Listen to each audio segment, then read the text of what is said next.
في تصريح مثير للانتباه، عبر تشابي ألونسو عن إعجابه الكبير بالمستوى العالمي الذي قدمه إبراهيم دياز خلال مباراة ريال مدريد أمام يوفنتوس، قائلاً: إبراهيم دياز أذهلني فعلاً، قدم أداءً استثنائياً بكل ما للكلمة من معنى، كان نشيطاً متحركاً وصاحب بصمة واضحة في كل لقطة هجومية خطيرة.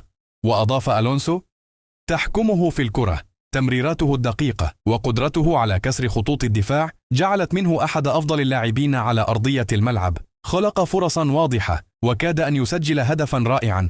كل هذا يظهر مدى نضجه وتطوره كلاعب كبير.